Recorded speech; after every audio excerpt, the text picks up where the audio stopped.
Munchkins and viewers alike, it's me, Munchie, and welcome back to another bad cage review. I am the hamster, gerbil, and mouse lady, mainly hamster lady. Welcome on in. For those of you who are new here, I like to review bad cages. Now, the reason why I say they're bad is because they might have a plethora of really bad reasons to be owning this cage. Now, this cage might be a good travel carrier, but it should not be a main enclosure because of the size that this cage is. And I'll explain a little bit more in this video, but I just want to knock that off right there, that if you're going to be watching this video, I'm going to be talking about it in a negative light, but there might be some positive things for this specific cage to be used for. Hamsters in the United States, 450 square inches is the minimum floor space. The reason why we have that minimum is so that any lower is unfortunately very small for them, and people don't understand these are burrow and foraging animals and they travel a length of a distance at night in the wild. Same with mice. Mice definitely need specific cages and specific care. And of course, gerbils should not be housed in anything with plastic because they have the biggest need to chew and they have incisors to do that and to escape from. So we're going to be reviewing this as a hamster cage because it is the GNB brand new DIY cage, but online the keywords have been targeted towards hamsters, but I'll probably talk about maybe there could be use for mice in this specific cage, but it's targeted for that, and it says Hamster DIY Habitat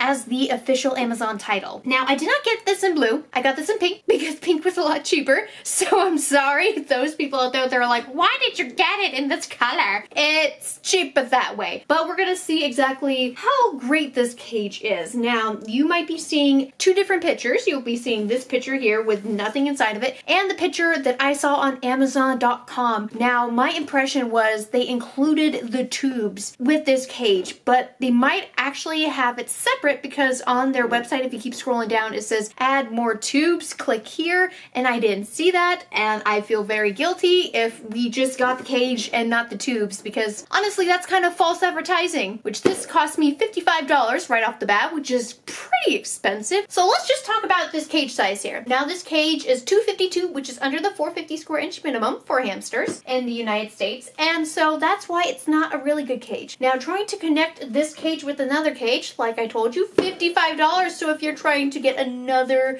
exact same cage to even increase the floor space that is needed to at least have a bare minimum so they're not as stressed as they possibly could be if you just put them in one enclosure like this. Because honestly, these are shoebox size enclosures with that pan here. If you were to get another one, you're spending over $100 right then and there when you could have been investing your money in something like a Preview 528 cage, an IKEA DTOF. You just have to DIY the leads for that. You can find that $59.99. Or you can create a DIY bin cage, which all you have to do is cut the plastic lid and put in ventilation with some hard wire and zip ties. You just gotta follow DIY tutorials online like mine that I have created if you want to go check that out. But let's take a look at the brand new DIY cage MON0600-0.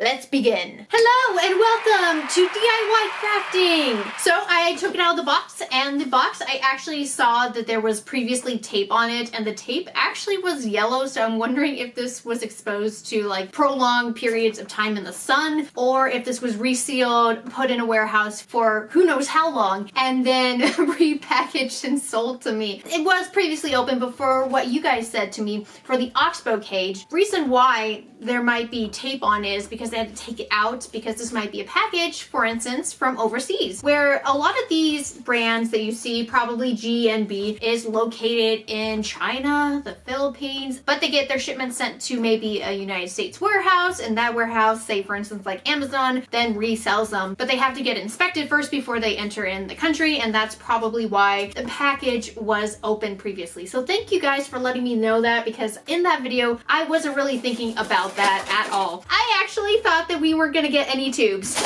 Look, we got them! Woohoo! Now, before I get started on making this, I was told in the reviews that this cage is a nightmare to put together, and looking around, I don't see any instructions. Oh boy, you guys are gonna have a fun one with me. See, now you can't call me names like, gosh, she's so stupid, she doesn't know how to put this together, because literally there's no instructions.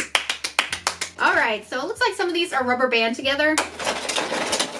And I was told that the dimension for these tubes here is 2 inches apart. That's still kind of small for our Syrian gals. I mean, they can fit through them. They can fit through some pretty tiny cracks, but there has been hamsters unfortunately getting stuck in them, getting uncomfortable, can't move around. And yes, there has been cases of death before, so just keep that in mind. So if you have a golden hamster, which is also referred to as Syrian hamster, which the nicknames for those in pet stores are teddy bear or panda bear hamster or fancy hamster, but fancy just indicates there's a different coloration supposedly. But you want to make sure your hamster can fit in these tubes and that these tubes are not claustrophobic to them, because guess who gets to be cleaning the tubes? You do. So if they urinate in these tubes, hopefully you don't have as much trouble taking them apart and cleaning them often. And in smaller enclosures like this one here, once we put it all together, you're going to have to be taking this out more frequently and cleaning it, because the ammonia just builds up in a smaller enclosure like this versus a bigger enclosure where you just have to spot clean weekly and deep clean monthly. You might have to spot clean every 1 to 2 days for this,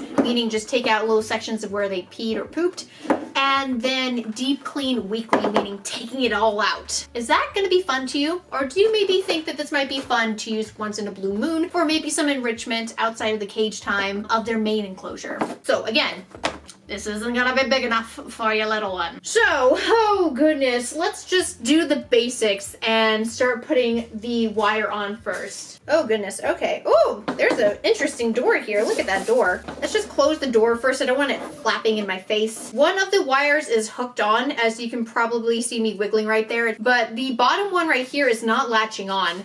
So it's only the top one that's latching on. That's kind of scary. Hold on, let me see if I can secure it in. Oh, that's the thing about cheap, flimsy wire, is that there could be components of flimsy wire that if one part bends, the other part isn't secure enough, so there is a possibility of escaping. If you're looking for enclosure where your hamster is not going to escape, I would recommend looking at better options out there, because I can tell you right now, the wire spacing, they did say that this is a 0.5, but the material for this is very flimsy. I can literally just push it and bend it. And I don't want to do that because I don't want to break this. We got the first part in, and then we're going to put the second part in. Now the way they are going to clip is they have really tiny hooks on the sides here. And that's how they're going to be hooking to the back part here. Oh, assembly, assembly. I hate assembling. So I'm going to try to hook these together first. Alright, got that. Now I'm going to try to hook these together. I need your cooperation! Oh gosh, why are you bending down there? Don't bend down there. I don't like that bending. So there is multiple hooks here, and you're supposed to wrap them around as you go down. So it goes weave in, weave out, weave in, weave out on the sides here when you connect the back part. That is kind of annoying, but it's not difficult. Just gotta make sure I can do it for the other side too. I'm trying to get everything hooked up here. I just hope I'm not disconnecting the other side at the same time as I'm trying to weave in and weave out. Looks like that is secure. And now we need to get the clips. These clips right here are the same kind of style clips that I use for my pre-V528 cage. And what you are basically doing is putting them on both sides so it can secure it in.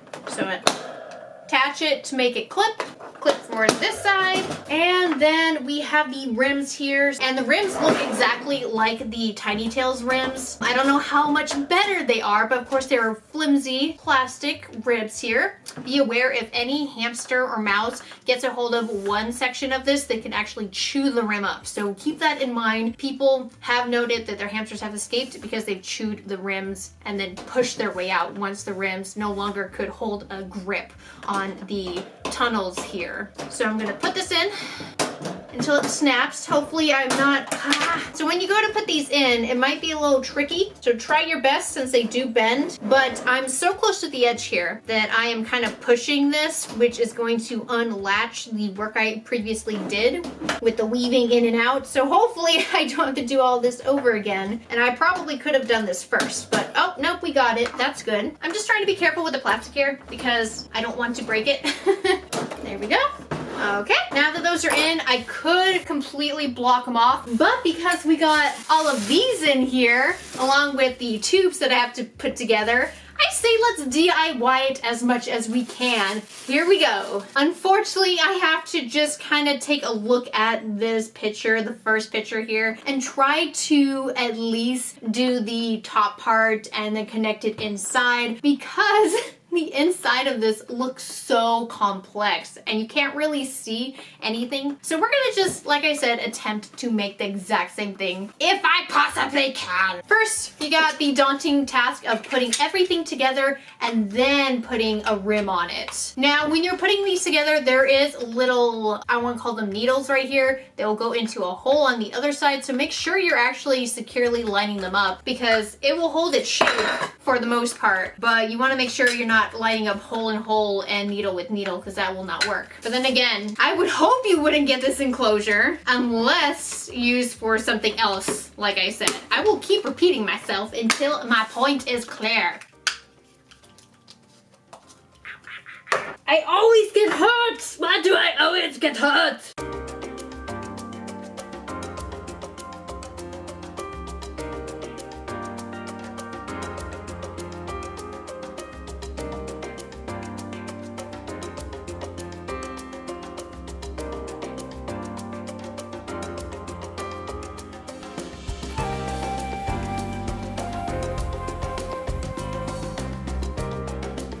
So I hope you guys enjoyed the elevator music. If you didn't, you know, I could always do rock.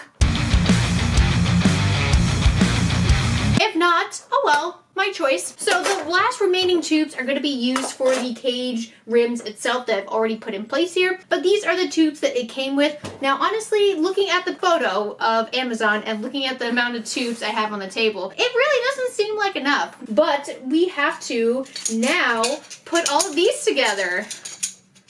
How fun. They say DIY like it's your imagination, do whatever you want, which is basically what DIY is, but oh my gosh. I guess I could just put these together and then try to make it look like I saw in the photo. So they have, for whatever reason, cat. And I dance, dance, dance, and I dance, dance, dance. Hey, I'm a kitty cat. And I dance, dance, dance, and I dance, dance, dance. Do, do, do, do, do, do, do, do, do, do. I don't know why I was thinking of Funky Town. This cage honestly is very funky. So it looks like only one side, most likely one or two sides will get one of these and then the rest will get the kitty cats. But then again, if it's going to be a box shape, which I think is what it was, I mean, there's no instructions. Let's just start putting these in the holes. It looks like right here we're at the part where we start putting these together. Now there is these little clips that are supposed to attach to the top or the sides or the bottom of this to create a shape to lock it into place. And so we just get to go and have fun with that. And it looks like there is actually different types. There is this one, that looks fun, and then there's the side ones here. So I don't know which one this is gonna go on, but we'll learn as we go, okay? I mean, it shouldn't be that hard, right? 12 hours later. I'm still doing this! Why? That plastic's kind of strong there. I like that. So next one, I think I'm just gonna do another side one. No, the rim fell out. Why? Why you be falling out? You know, I probably should have just put on all of these snap component pieces all at once and then try to place them on. I mean, that probably would have been 10 times easier, right? How many of these do we have? We don't have that many, it looks like. So how many am I supposed to put on one single cube, I wonder? All sides. Okay, at least I think so. This is gonna be a long, unnecessary video. So many different pieces of these. Oh, that snapped. All right, I made my first box, but my box also looks a little bit weird. Hold on. You want to make sure it's completely in the middle. I think that's my problem. I didn't get it completely in the middle because everything slides, locks, and clicks. I solved it. Ah! I did! Oh, yeah! Oh, but this side. Oh, no. Oh, there we go.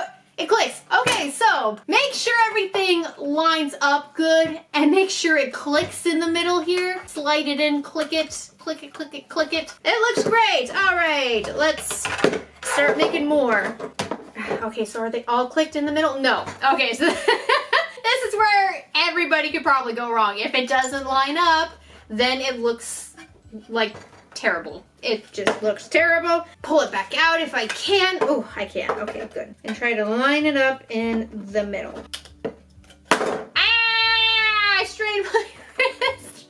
Why? Yeah, you really got to be double checking your work. Because if you're not double checking your work, oh my gosh, this would be We should probably be adding some of these tubes here. So let me just start by trying to put a straight tube, at least in this one.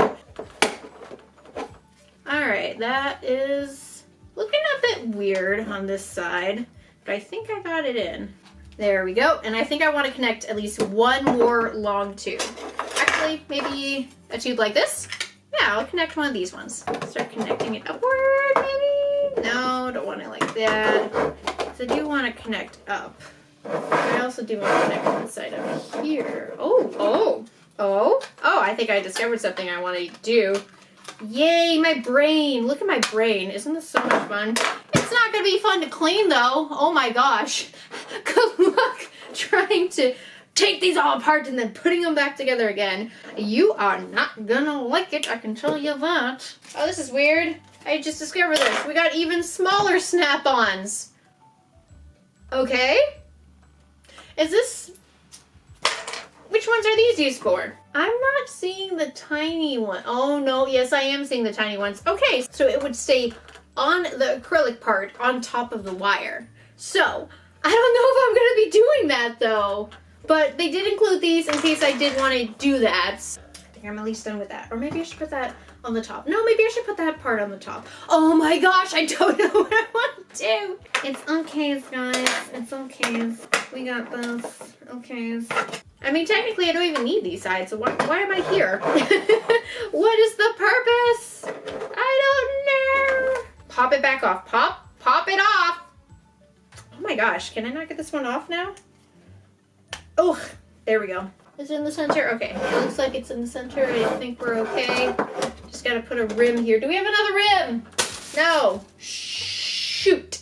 You better be center. I don't want to be moving you at this point. Look at this. Look at my beautiful creation here. I don't want to touch it. Man, I am just making a masterpiece here and I love it. Oh, it's so beautiful. Interesting. So I don't know how the top really works without a bottom, but it's, I don't know if you can see, you could probably see that, but yeah, it stays in place like that, but there is a gap underneath. Let me bring this around here. Look at that gap. There's a gap right there. So I don't know how you're supposed to keep this up and keep your hamster from escaping. Interesting. And there's also a way to attach it this way too. Interesting. Like, how are you supposed to do that? Are you kidding me? Oh my gosh. Yeah, no, I would think that would be kind of dangerous to just like have them clipped up here. Why would you want to do that? I really don't like that at all. Okay, that's a terrible idea. Jeez. Well, I'm glad we discovered it in this video because if there is any sort of opening, you know your small animal will try to escape from it. There we go. It is all clipped in with everything possible. Yep, there's that gap here, guys. I don't know if you can see it, but yep, there is a gap here. I could literally get my finger underneath here. And there's nowhere for you to be able to safely put in, it looks like, a bottom into this top compartment right here, but they give you that option to have these up in this space. But really, hamsters should not be walking on wires. Yes, hamsters can climb on wires, but they really shouldn't be on wires for long. So we can make an argument that they're not going to be up here all the time. If there's a nesting box, they might just take all their bedding up here and try to pile it up here. You just never know. But yeah, let's just continue with this. I just want to make a note of that. It's just, that's such a safety hazard right there. It might seem cool to, you know, the consumer, meaning you guys, or maybe your family or kids, but this could actually be dangerous having it up here like that. Oh, that could actually be a bad idea. Ooh, that's right. We don't want to have a complete straight drop, because if you have a complete straight drop, what happens is that your hamster won't be able to safely climb down it, because even though there is some things to snag on in here, like to walk on and to hold your grip, they're actually very smooth. So there's not any texture to this. So if they try to go down, and they might be like on a slide, if you're trying to prevent yourself from sliding down, you might be squeaking and squeaking, but it's such a smooth surface that gravity just wants to pull you down. So this could be a disaster. But the problem with this is if you let them bend too much, it might be a problem. So what I could do is I could have maybe one tube going down, but not too far down, so they can safely bend like this. How about that? That might be a better idea. So let me just put this all into motion here, and then for them to safely keep walking, we'll just do something like this. Oh no, it looks like one of my things is coming apart. Oh noes. Oh no, this was planned so well, sort of. Sort of. Yeah, okay, maybe. I broke it! Nuts! Okay, no, not a good idea. I was a little bit too hard. You know, even though this does seem very indestructible, oh my gosh, what I just attempted right there, I did break it. I am so tired. I think I spent a good hour on this cage. Yeah, no, actually, yeah, an hour. And I didn't even use all the parts because there's just a lot of pieces that, you know, there was a lot of endless possibilities.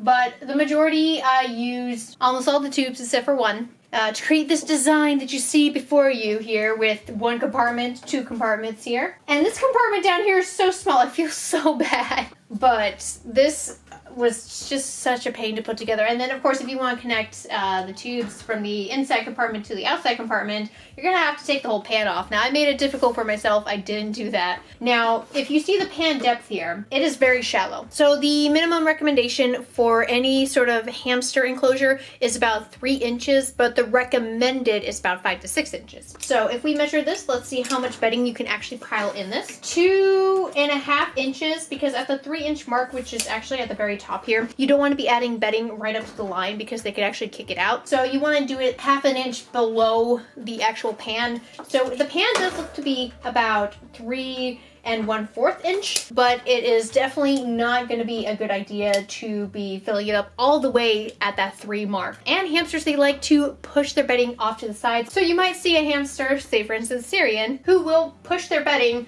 to the corner here and sleep in their big mountain pile. But since we're actually here measuring, let me just measure to make sure. Now, the way that it's supposed to be measured is supposed to be either in the very middle or at the very bottom. You don't want to do it at the top here because that's not where the bedding goes, because the bedding is not going to go all the way extended out here. It's going to be extended to where this marker is right here. And that has some people talking on hamster forums of which is the correct cage size when you go to measure this. But honestly, don't measure from the wire. Never measure from the wire, because we're always talking about pan depth as in bedding, not how much space wiring above they have. So it looks like this one is 19 and almost 1/4. Looks like not even 12, so just 11.5. So this can honestly be a lot smaller than I had originally thought, just because I was getting the measurements from the online. And that's probably measuring the longest length here, which is going to be the wires. So let me just put this into my calculator real quick. So that's actually a lot lower. I said 252. This is 218. So this cage pan depth is just slightly bigger than a 10-gallon tank at 200 square inches for 10 gallons. When it comes to these tubes, like I said before, these are not going to be good for Syrians. I can see mice using this cage just fine. If you have one single mouse, that's fine. And when I say it's fine for one single mouse, usually it's like a single male mouse that cannot be living with a colony or be living with others because they have territorial issues. So it's actually just a good idea to have one mouse in a minimum of 200 square inch. Now minimum is at the farthest end of the scale, recommended is in the middle, but for mice in here, just one mouse in this enclosure probably wouldn't be that bad, but there is better designs out there. There is better cages, but I don't see this as being bad for just one single mouse. Now, if you were to have a colony of mice, I would be very nervous about stuff like this, especially for mice, because they can easily try to climb out. They can get their tails in here. I feel like they could get their tails caught, but they do have really great mobility when it comes to their tails. Just this flimsy of plastic. I don't know if you can see this right here. You probably can, but this specific wire is bending already, because if it bends way too much, like with what I'm doing here, and if I bend it, say for instance over here, that could cause a hamster to try to go through the cracks here because there is a bigger opening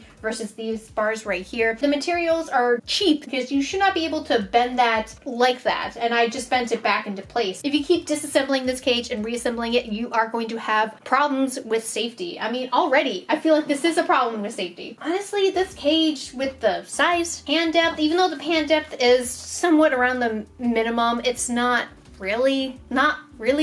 And of course the tube sizes and safety, I can't say I recommend this cage at all, except for maybe some playtime. So let's go and test out this cage, not with a ham because I do not want to be sticking a Syrian hamster in here, but with some mice. So our testers today are going to be Starfire and Raven, the mice. Now these ladies have been through a lot. They came to us originally because the owners before them just used them as a science project for their child, and so they were surrendered to a pet store that the pet store contacted us and was surrendered to a rescue.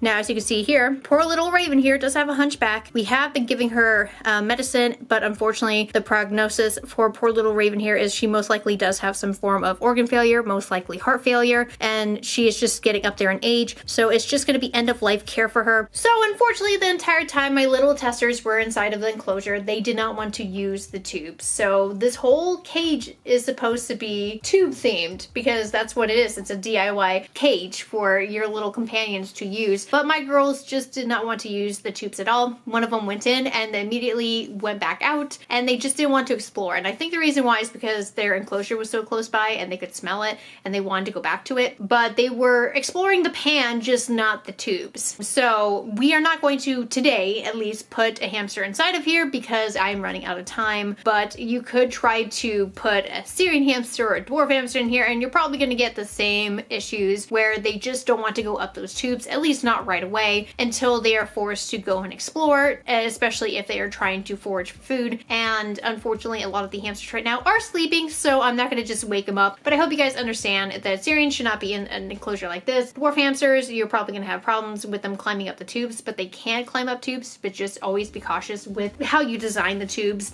especially if you're going to use this for other reasons, like I stated before. But this should definitely not be a main enclosure, especially since I cannot trust this enclosure to be safe when you have bar spacing issues like this. So this I can approve of for outside of cage time use as a playpen. I just don't see this really unless you take all the tubes out and you put all the stoppers on each section here, that this could also be a travel carrier. But the travel carrier, in my opinion, this would be too high. You gotta add like hammocks or ledges in here, because with that height of 15 inches tall, this could easily have one of the hamsters, especially the smallest hamster, fall and hurt themselves. You really don't want to be using this as a travel carrier if there's nothing inside of it. For carriers, I feel like you should be using smaller height, which Crittertrails are great for because their heights are like terrible and they're very tiny and claustrophobic. But with this, I wouldn't use this really as a travel carrier. And like I said before, it's just safety-wise skeptical because you're trying to close this. You can't close this all the way. This one's already kind of going in. This one you can't get it to go in.